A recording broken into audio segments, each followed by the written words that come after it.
창세기 2장 19절로 23절 말씀 한 절씩 교독하고 마지막 절은 함께 읽겠습니다. 제가 먼저 읽습니다. 여호와 하나님이 흙으로 각종 들짐승과 공중의 각종 새를 지으시고 아담이 무엇이라고 부르나 보시려고 그것들을 그에게로 이끌어 가시니 아담이 각 생물을 부르는 것이 곧 그 이름이 되었더라.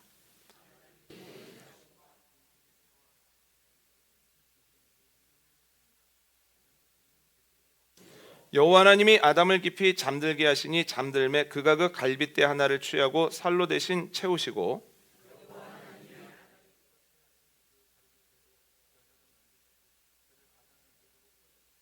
함께 하겠습니다. 아담이 이르되 이는 내 뼈 중에 뼈요 살 중에 살이라 이것을 남자에게서 취하였은즉 여자라 부르리라 하니라. 아멘. 하나님의 사람들에게 없는 것이 무엇일까요? 라고 물으면 반사적으로 어려움 아닐까요? 라고 답하시는 분들이 계십니다. 그런데 그렇지 않습니다. 하나님의 사람들에게도 건강에 약함이 있고 물질에 궁핍이 있고 관계에 아픔이 있습니다. 성경을 보면 신앙의 선배들도 적지 않은 고난을 받았습니다. 베드로도 그리고 사도들도 고초를 당했고 바울은 말할 것도 없습니다. 심지어 예수님은 십자가도 지셨습니다. 이렇게 말씀을 드리면 그러면 어려움이 있을 때 두려움 없이 부딪힐 수 있는 것 아닐까요? 아니요, 그렇지 않습니다. 하나님의 사람들에게도 두려움이 있습니다. 문제를 만날까 두렵고 문제를 만났을 때는 문제를 넘어설 수 있을까? 이번 위기도 이길 수 있을까? 이번이 마지막이 아닐까 하는 두려움이 찾아온다는 거예요. 그런데 성경을 보면 하나님의 사람들에게도 두려움이 있었습니다. 베드로도 두려웠기 때문에 예수님을 3번이나 부인했습니다. 바울도 유라굴로라고 하는 광풍에 며칠 붙잡혀 있었을 때의 두려움에 어찌할 바를 몰랐다는 거예요. 예수님도 십자가 지시기 전에 두려움을 느끼셨죠. 하나님의 사람들에게 어려움도 있고 두려움도 있는 겁니다. 그러면 하나님의 사람들에게 뭐가 없을까요? 창세기 1장 1절 한번 찾아보실까요? 성경을 창세기 1장 1절 한 목소리로 함께 읽습니다. 시작. 태초에 하나님이 천지를 창조하시니라. 아멘. 유진 피터스는 이 구절을 이렇게 표현합니다. 모든 것의 시작은 이러하다. 하나님께서 하늘과 땅을 만드셨다. 그러니까 하나님이 모든 것을 만드셨기에 하나님이 모든 것의 주인이십니다. 하나님께서 모든 것을 주관하십니다. 그래서 하나님의 허락 없이 그냥 일어나는 일은 없습니다. 쓸데없는 일도 의미 없는 일도 없습니다. 하나님의 계획 안에서 일어나고 그 안에는 하나하나의 의미가 있다라고 하는 거죠. 이건 제 말이 아니라 예수님이 마태복음 10장에서 하신 말씀입니다. 예수님 이렇게 말씀하시죠. 한 아사리온에 참새 2마리가 팔리지 않느냐? 그런데 그 참새 한 마리도 아버지의 허락 없이는 땅에 떨어지지 않는다라고 말씀하시죠. 모든 것이 하나님의 계획과 이끄심 안에서 일어난다라고 하는 그 의미의 오늘 본문도 맥을 같이 한다는 거예요. 화면을 보시고 창세기 2장 19절 앞부분 한번 읽어볼까요? 함께 읽습니다. 시작. 여호와 하나님이 흙으로 각종 들짐승과 공중의 각종 새를 지으시고 아담이 무엇이라고 부르나 보시려고 그것들을 그에게로 이끌어 가시니. 아멘. 하나님께서 각종 생물을 아담에게 이끌고 가셨습니다. 그래서 아담이 생물들을 만나는 겁니다. 생물들을 우연히 만난 것 아니라는 거예요. 또 읽어볼까요? 창세기 2장 22절 화면 보고 읽겠습니다. 시작. 여호와 하나님이 아담에게서 취하신 그 갈빗대로 여자를 만드시고 그를 아담에게로 이끌어 오시니. 아멘. 하나님이 하와를 아담에게 이끌어 가셨습니다. 우연히 만난 것 아니라는 거예요. 여러분, 그냥 일어나는 일, 쓸모없는 일은 없습니다. 다 하나님이 계획하시고 행하시는 가운데 우리가 사람도 만나고 사건도 경험하게 된다는 거예요. 그래서 하나님의 사람들에게는 우연이 없습니다. 저는 이것을 고백하기 때문에 말씀을 준비할 때마다 기대가 있습니다. 이 말씀을 왜 준비하게 하실까? 이 말씀을 준비하는 중에 내 심령에는, 내 생활에는 어떤 변화가 일어날까? 이 말씀은 누구를 위한 말씀인가? 이 말씀을 그가 들었을 때 그의 심령에, 그의 생활에, 그의 관계에 어떤 변화가 일어나게 될까? 어떤 매듭들이 풀어지게 될까? 그런데 경험해 보면 하나님은 늘 내 기대 이상으로 일하신다는 거예요. 그래서 설교를 준비하면서 이분에게 힘이 됐으면 좋겠네, 이분이 말씀 듣고 일어났으면 좋겠네 하는데 그분 말고 딴 분이 더 힘을 얻는 경우가 있다는 거예요. 또한 이 부분에 힘을 얻겠네 했는데 그 부분이 아니라 전혀 다른 부분에서 힘을 얻는 일들이 비일비재하다는 거예요. 이걸 통해서 알 수 있는 것, 하나님의 일하심은 내 생각을 넘어선다는 거예요. 여러분, 오늘 말씀을 통해서 저와 여러분의 심령에 놀라운 은혜가 넘치기를 원합니다. 제가 생각하지도 못했던 은혜가 저의 심령에, 여러분의 심령에, 여러분의 가정에 넘치게 되어지는 은혜가 오늘 우리에게 있게 되기를 원합니다. 여러분, 단 한 번의 예배에도 하나님의 계획이 있습니다. 그렇다면 우리 가정 안에 왜 하나님의 계획이 없겠습니까? 우리 교회 안에 왜 하나님의 이끄심이 없겠습니까? 하나님께서 우리 가정을 이루시고 가정을 이끌어 가신다는 것, 하나님께서 우리 교회를 세우시고 우리 교회를 지금까지 이끄셨을 뿐만 아니라 앞으로도 이끌어 가신다는 거예요. 이 사실을 믿고 생활하는 저와 여러분 되어주시기를 원합니다. 그런데 우연이 없습니다. 주님이 이끌어 가십니다 라고 하는 사실을 잘 기억하고 사는 이들도 있고 잘 기억하지 못하는, 애써 부정하는 이들도 있습니다. 주례를 부탁하러 오는 친구들이 있습니다. 그럼 제가 꼭 물어보는 질문이 있습니다. 두 사람 어떻게 만났냐고. 그러면 다양한 장소에서 만났습니다. 회사에서, 혹은 교회에서, 혹은 예전에 대학교에서, 아니면 초등학교 때부터 동창이었다는 사람들도 있고, 혹은 동호회에서 만난 친구들도 있습니다만, 얘기를 잘 들어보면 무슨 얘기를 하냐면 결국 이 얘기합니다. 목사님, 우리 만남은 우연이 아닙니다. 하나님이 그 사람을 통해서 만나게 하셨습니다.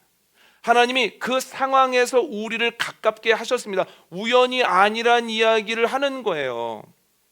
제가 부목사로 사역할 때 했던 일 중에 하나가 가정사역인데요, 그 안에 결혼 예비학교가 있습니다.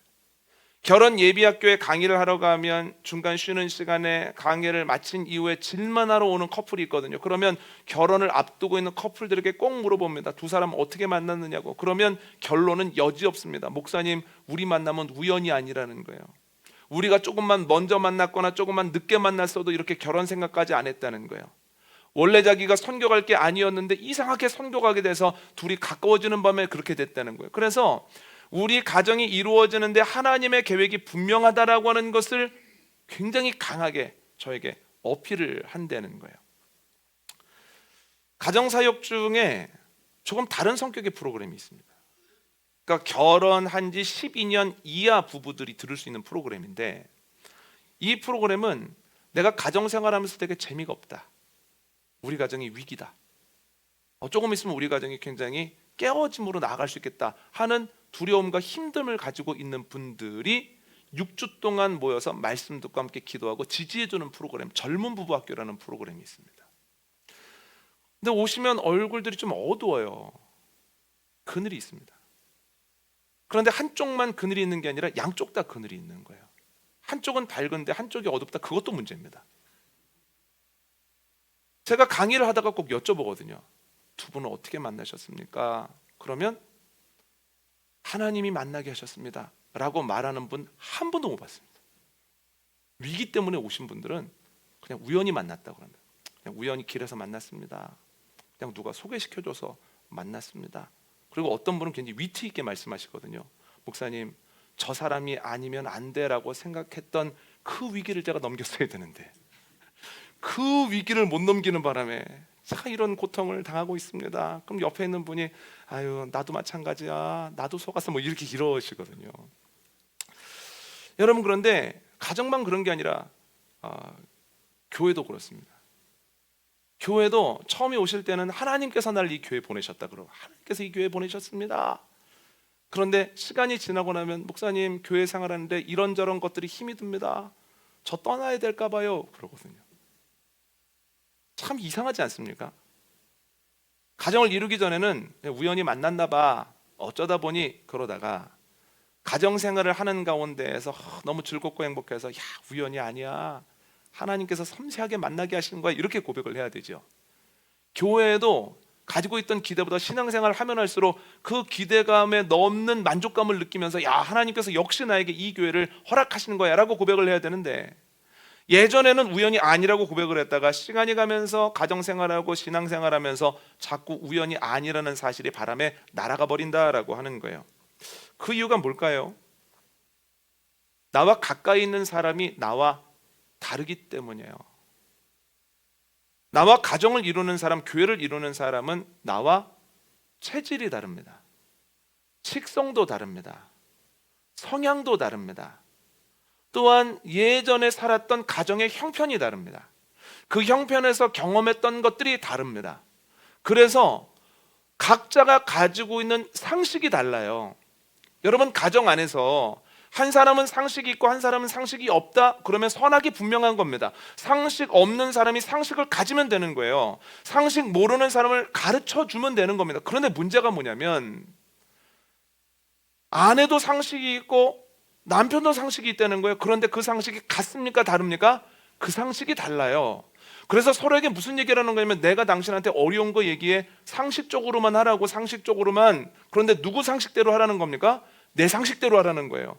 그런데 내 상식과 상대방의 상식이 맞지 않으니 상식대로 하라는 게 말은 괜찮은데 그것을 가지고 살아보면 쉽지 않다는 거예요. 애들 키우기가 쉬울까요? 어려울까요? 쉽지 않습니다. 왜 쉽지 않을까요? 부모님의 상식이 다르고 아이들의 상식이 다르기 때문입니다. 부모님도 아이들에게 너 상식대로만 하라는 거예요. 아이들은 뭐라고 합니까? 난 상식대로 하고 있다는 거예요. 그래서 참 어렵죠. 다른 사람, 그래서 다른 상식을 가지고 있는 이들과 가까운 거리를 유지하며 살아간다는 건 정말 만만치 않은 일이에요. 명절마다 왜 어려운 일이 있을까요? 명절 한 달 앞두고 명절 증후군 때문에 정신과 찾는 분들이 그렇게 많다는 거예요. 명절이 끝난 이후에 치료받는 이들이 넘쳐난다는 거예요. 예약하기가 정말 어렵답니다. 그런데 왜 그런 일이 있는가?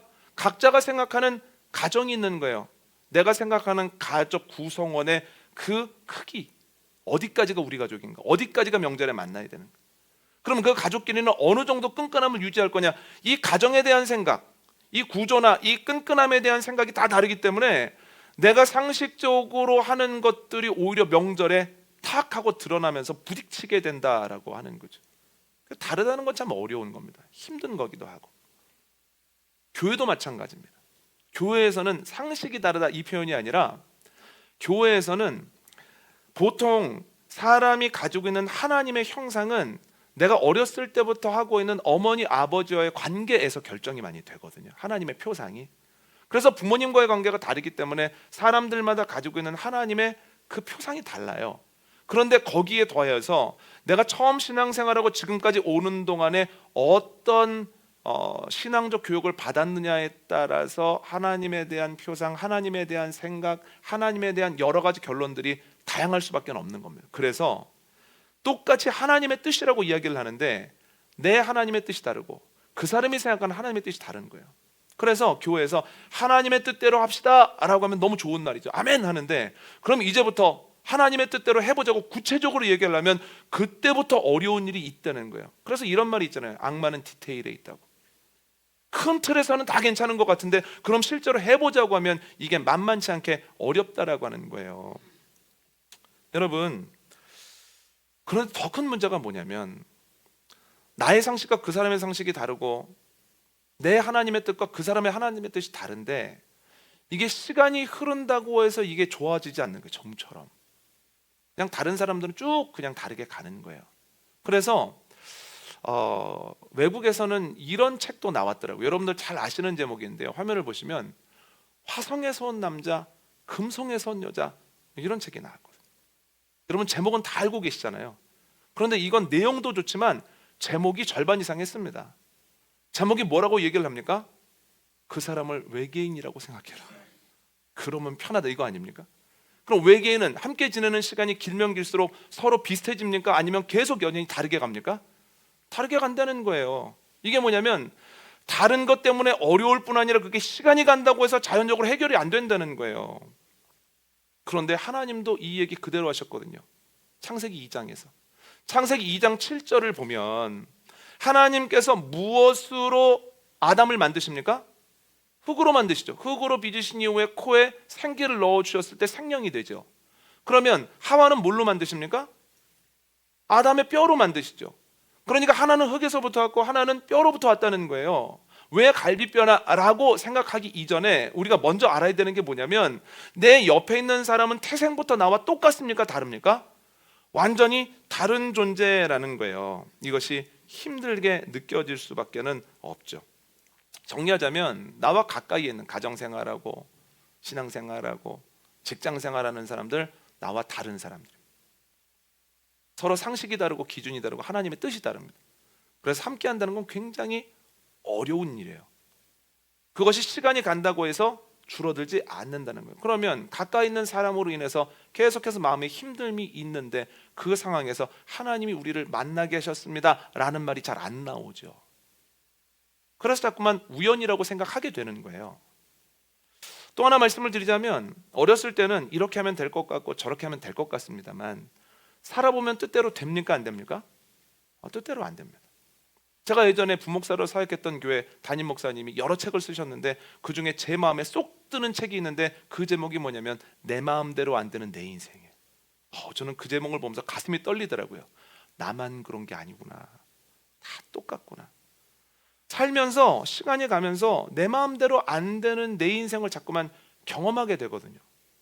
계획하는 것마다 안 되고, 또 열심히 가는데 아무런 열매가 없고, 점점 더 몸과 마음이 고된 이 과정을 겪는 가운데에서 하나님께서 모든 것을 주관하셔서 지금까지 나를 인도하셨습니다 라고 고백하기가 여간 어렵지 않다는 거예요. 관계적인 어려움 앞에서, 또한 생활적인 어려움 앞에서 그 얘기하기가 쉽지 않죠. 그러나 기억해야 되는 게 있습니다. 여러분, 내 생각과 경험이 하나님의 말씀과 다를 때가 있습니다. 아브라함의 경우가 그렇습니다. 하나님이 뭐라고 말씀하십니까? 75세인데 하란을 떠나라고 하잖아요. 그런데 아브라함의 경험이나 옆에 있는 사람들 생각은 그건 아니라는 거예요.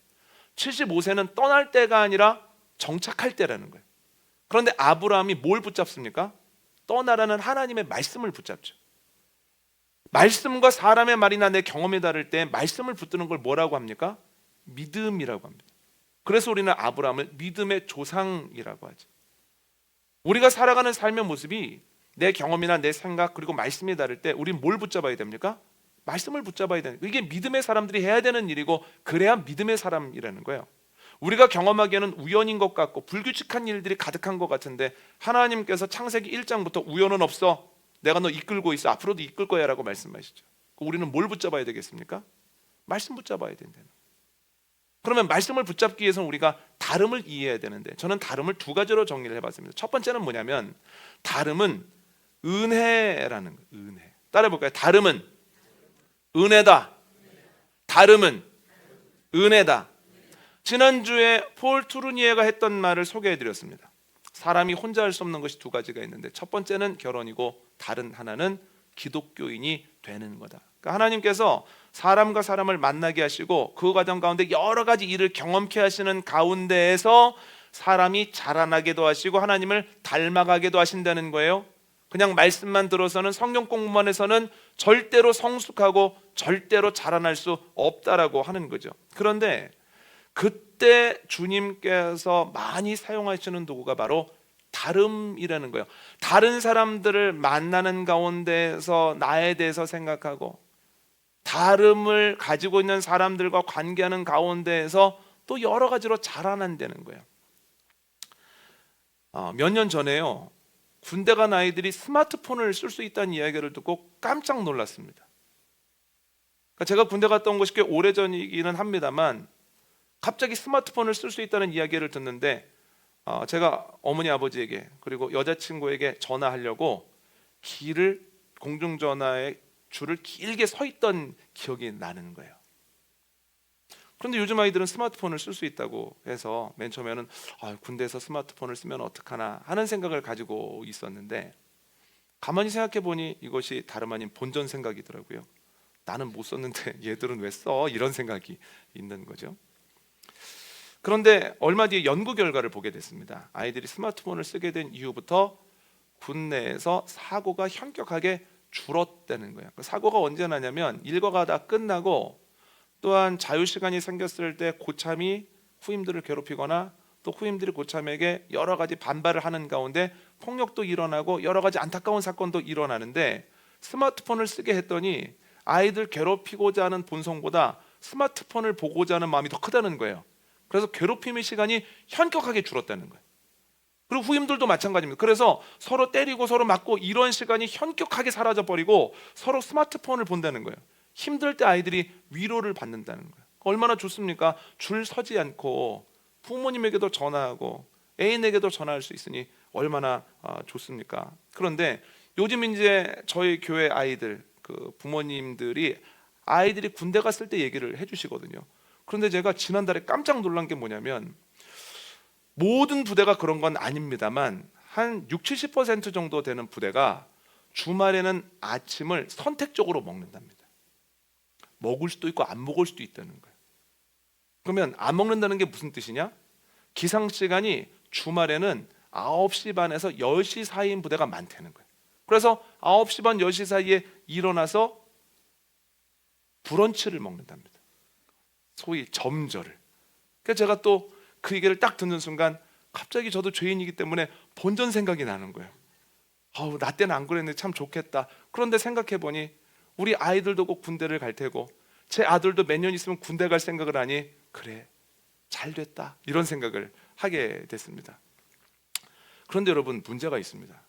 그분이랑 한참 얘기를 하다가 뭐라 그러냐면 그분이 그런데 목사님 아이들이 주말에 9시 반 10시에 일어나서 브런치 먹고 다시 내무반에 누워서 스마트폰을 탁 하면서 나타나는 현상은 교회 가는 아이들이 절반이하로 훅 줄었답니다. 그러니까 옛날에 사람과 사람 사이에서 부대끼는 가운데 속상하기도 하고 또 부모님한테 전화하고 싶은데 전화를 못하는 시간도 있고 또 여러 가지로 남아있으면 고된 일을 시키기 때문에 그래 교회 가자 찬양하자 기도하자 가서 초코파이라도 하나 먹자 이럴 때는 교회를 갔다는 거예요. 교회를 가서 찬양하는 가운데 은혜도 받고 또 세례도 받고 또 그러다 보면 나중에 결혼해서 위기를 겪었을 때 그래 나는 하나님의 사람인데 이럴 때 기도해야 돼 하면서 다시 하나님께 왔다는 거예요. 그런데 요즘 아이들 교회를 안 간다는 거예요. 제가 이런 생각을 했습니다. 이게 어찌 아이들에게만 해당하는 이야기겠는가. 여러분 생각해 보십시오. 내 옆에 나랑 똑같은 사람이 있습니다. 내가 말을 하면 척척 알아듣습니다. 내가 한마디만 하면 내가 말을 하기도 전에 내가 필요한 것들을 다 채워줍니다. 어떻게 이런 사람을 주셨나 하는 사람이 내 옆에 있습니다. 거기에다가 내 인생은 내 마음대로 됩니다. 이렇게 하지 않을까 하면 이렇게 되고 이렇게 하면 어떨까 하면 거기서 열매를 다 거두는 거예요. 만약 그런 상황을 사신다면 여러분 하나님께 나아가시겠습니까? 안 나가시겠습니까? 하나님께 나아가실 때 간절함이 있으시겠습니까? 없으시겠습니까? 저는 자신 없습니다. 내 마음에 드는 사람들만 내 옆에 있다면 그래서 얘기하면 항상 즐겁고 모든 사람이 이제 칭찬을 한다면 목사님 잘하고 계신다라고 이야기한다면 그리고 목회가 계획했던 대로만 흘러간다면 어렵게 느껴지는 일들을 갑자기 안 만난다면 기도하는 시간이 확 줄 것 같습니다. 그리고 내가 얼마나 잘하고 있는지 사람들에게 소개하고 사람들에게 전하는 시간이 훅 하고 늘어날 것 같습니다. 하나님에 대한 이야기는 하지만 하나님과의 교제가 사라질 것 같습니다. 제가 드리고 싶은 말씀은 때로 나를 어렵게 하고 나를 속상하게 하는 내 가까이에 있는 가족들 또 친구들, 교우들은 하나님께서 부르시는 초대장이라는 거예요. 그래 힘들지? 기도하자. 그래 예배하자라고 하는 주님의 초대장이라는 거예요. 그래서 다름을 통한 힘듦, 내 마음대로 안 될 때 속상함은 하나님께서 너를 만나고 싶다라고 하는 초대장이라고 하는 것을 기억할 때 다름이 유익하다라고 하는 것을 깨닫게 된다라고 하는 거죠. 그럼 여러분 영적인 거 말고 육적인 것으로는 다름이 어떤 유익일까요? 1968년경에 칼훈이라고 하는 동물 행동학자가 자기 실험실에 쥐들에게 최상의 조건을 만들어줬습니다. 그러니까 사람들이 그걸 뭐라고 부르냐면 쥐들의 유토피아라고 불렀거든요. 그러니까 5가지 조건을 딱 만들어줬는데 첫 번째는 적당한 온도, 두 번째는 부족함이 없는 물, 세 번째는 무한한 먹이, 네 번째는 질병의 치료, 아프면 치료해 주는 거예요. 다섯 번째는 천적의 제거. 그래서 이 5가지를 만들어주고 그 쥐들을 몇 마리를 넣어줬더니 나타나는 현상이 쥐들이 기하급수적으로 막 늘어나는 거예요. 너무 살기 좋으니까.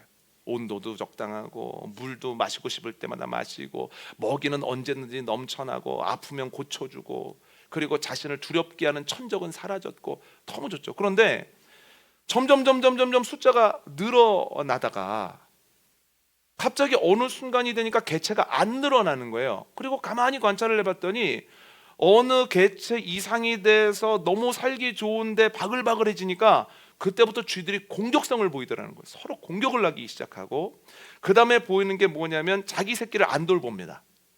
내 위주로 행동을 해요. 그리고 나중에는 짝짓기 횟수가 줄어들다가 짝짓기를 안 합니다.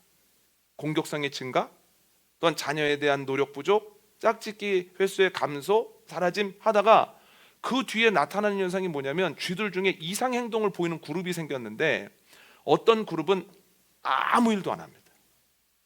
아무 일도 안 하고 그냥 자기 털만 다 하루 종일 자기 털만 다 관리를 하는 거예요. 그래서 너무나 그들이 보이는 행동이 이상하고 명확해서 그 실험하는 사람들이 자기 털만 갖고는 아무런 일도 안 하는 그 쥐들에게 beautiful ones, 아름다운 것들이라고 하는 이름을 붙여줬어요. 결국 어떻게 됐느냐? 새끼를 안 돌보니 새끼가 죽죠. 짝짓기를 안 해 새끼를 못 낳죠. 그래서 결국은 그 안에 있었던 모든 쥐들이 사라져 버렸습니다. 그래서 소위 유니버스 25라고 하는 그 실험이 실패로 끝났어요. 이것을 가지고 이렇게 말하는 사람들이 있습니다. 우리에게 원하는 일만 일어나는 거, 우리가 선호하는 조건들이 우리에게 계속 이어지는 것이 과연 우리의 생존에 유리할까? 이런 질문을 던지는 거예요. 물론 이 실험을 우리의 삶에 그대로 적용하기는 무리가 있어 보입니다만, 그러나 분명한 사실은 내가 원하는 대로 매일 해가 쨍쨍 뜨는 날이 있거나 내가 원하는 것들을 언제나 가질 수 있거나 내가 두려워하는 일들이 없는 것이 과연 우리에게 행복할까? 과연 우리의 삶을 더 윤택하게 할까라고 하는 거예요. 그렇지 않다는 거예요. 때로 근심과 걱정거리가 있어야 힘쓰고 때로 고통스럽게 느껴지는 일들이 있어야 나태해지지 않고 일하러 가고 공동체가 더 한마음을 품을 수도 있고 그 어려움을 이기게 되었을 때 공동체가 함께 느끼는 성취감도 있고 그것을 통해서 계속해서 그 공동체도 성숙하고 성장해 간다라고 하는 거죠. 그래서 주님께서는 때로 나와 다른 사람들을 만나게 하셔서 고민도 하게 하시고 아픔도 느끼게 하시고 고민하는 가운데 나도 돌아보게 하시고 인간관계에 대해서 생각해 보기도 하신다는 거예요. 또한 주님께서는 때로 나에게 경제적인 궁핍을 주셔서 그 어려움 가운데 주님의 이름도 부르게 하신다는 거예요. 내 인생이 내 마음대로 안 되는 시간을 허락하심으로 인하여서 내가 교만해지지 아니하고 내가 주님을 붙드는 영적인 사람으로도 이끌어 주신다는 거예요. 그래서 무엇입니까? 다름으로 인한 어려움, 다른 사람, 내 생각과는 다른 인생은 주님이 나에게 주시는 은총이라는 거예요. 다시 한번 따라 볼까요? 다름은 은혜다. 다름은 은혜다. 다른 사람 만날 때마다, 다른 일들을 경험할 때마다, 그래서 힘들 때마다 다름은 은혜다. 주님께서 지금 일하고 계신다. 내 생각보다 더 좋은 것들로 나에게 허락하시려고 한다. 고백하며 나아가는 지혜가 저와 여러분에게 넘치게 되어지기를 원합니다. 두 번째는 다름은 사명이라는 거예요. 가정사역자로 유명한 송기론 목사님이 자신의 책에 쓰신 얘기인데요. 제가 한 3, 4년 전에도 한번 읽어드렸던 것 같은데 가정의 달 설교이니 한 번 더 들어보시기를 바랍니다. 잘 들어보세요. 나와 아내는 달라도 너무 다르다. 나는 오른손잡이인데 아내는 왼손잡이다. 그래서 아내는 습관대로 국그릇을 왼쪽에다 잘 갖다 놓는다. 그 차이가 신경 쓰인다. 나는 종달새형이다. 새벽 시간에 일어나 설친다. 그런데 아내는 올빼미형이다. 밤새 부엉부엉 하다가 새벽녘에야 잠이 든다. 도대체 맞는 구석이 없다. 나는 약속 시간에 늦은 적이 거의 없다. 미리 준비하는 스타일이다. 그런데 아내는 떠나야 할 시간에 화장한다고 정신이 없다. 다가가서 보면 가관이다. 화장품 뚜껑이라는 뚜껑은 다 열어놓고 있다. 그래서 나도 모르게 버럭 화를 낸다. 아니, 이렇게 두고 외출했다가 집에 돌아오면 향이 다 날아가는데 뭐 때문에 돈 주고 비싼 화장품을 사? 차라리 맹물을 찍어 바르지. 나중에는 견디지 못해 성경책까지 들이밀었다. 여보, 예수님이 부활만 하시면 되는데 왜 그 바쁜 와중에 세마포와 수건을 개고 무덤에서 나오셨겠어? 당신같이 정리정돈 못하는 사람에게 정리정돈이 얼마나 중요한지 말하고 싶으셨던 거야. 정리정돈이 부활의 첫 메시지야. 당신 부활 믿어? 그렇게 아내를 다그치고 몰아붙일 때 하늘에서 음성이 들렸다. 야, 이 자식아, 차라는 네가 해라. 안 되니까 붙여놓은 것 아니냐. 너무 큰 충격이었다. 생각의 전환. 그때부터 나는 차이에 대해 생각하게 되었다. 목사님 눈에는 보이는데 아내분 눈에는 안 보이는 거예요. 화장품 뚜껑이 열렸다는 게요. 그러면 하나님께서 왜 다르게 하셔서 목사님 눈에 보이게 하셨을까요? 열렸잖아, 닫아야지, 왜 이러는 거야? 라고 공격하라는 게 아니라 보이는 사람이 뭐 하라고요? 닫으라는 거예요. 보이는 사람이 닫아라. 여러분, 가정에서 가까이 있는 이들과 지내다 보면 내 눈에는 보이는데 상대방이 안 할 때가 있습니다. 여러분, 분명히 기억해야 될 게 있습니다. 그 사람이 보이는데 안 하는 게 아니라 안 보이니까 못 하는 겁니다. 지금은 제 아내가 거의 집안일을 다 합니다만 예전에 같이 학교를 다니고 목회를 할 때는 시간이 나는 사람이었습니다. 그런데 묘하게 시간이 비슷하게 남을 때가 있잖아요. 그런데 집이 너무 어지러운데 제가 이걸 발로 이렇게 밀고 다니니까 아내가 그러더라고요. 여보, 안 보여? 그러더라고요. 그래서 제가 솔직하게 안 보이네 이랬습니다. 저는 어질러진 게 잘 안 보여요. 그런데 뭐가 제 눈에 잘 보이냐면 설거지 안 한 거는 보입니다. 2개만 딱 넘어가면 가슴이 두근두근하면서 저거를 빨리 처리를 해야 내 마음이 편할 텐데 이게 있거든요. 제가 느끼게 된 게 뭐냐면 눈에 보이는 게 뭘까요? 따라해볼까요? 눈에 보이는 것이 달란트다. 눈에 보이는 것이 달란트다. 눈에 보이는 게 달란트예요. 상대방한테 안 보이는데 내 눈에 보이는 게 달란트입니다. 하나님께서 달란트를 왜 주셨을까요? 달란트를 잘 사용하라는 거예요. 저 사람 안 보일 수도 있어. 네 눈에만 보일 수 있어. 그럼 네가 해야지. 그게 네 달란트잖아. 가정뿐만 아닙니다. 교회도 마찬가지입니다. 교회에 이런저런 조명이 나가 있어도 안 보이는 사람은 안 보입니다. 그러나 보는 사람은 들어오자마자 보입니다. 그럼 조명이 나갔네. 이거 관리를 누가 하는 거야? 하는 게 아니라 누가 해야 됩니까?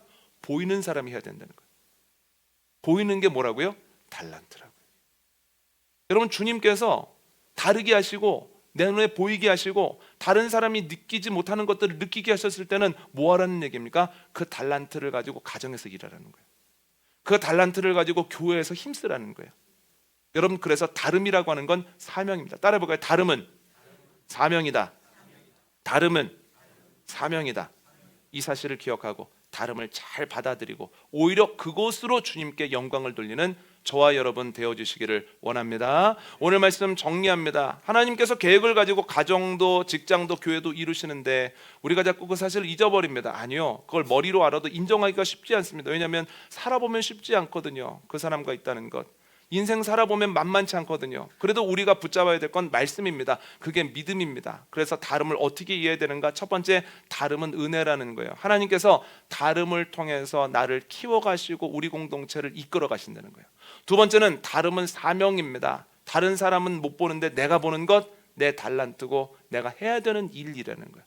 다름은 은혜, 다름은 사명. 이것을 기억하며 살아가는 여러분의 가정에, 우리 교회 공동체 안에 주님이 주시는 평안과 기쁨이 넘치게 되어지기를 원합니다.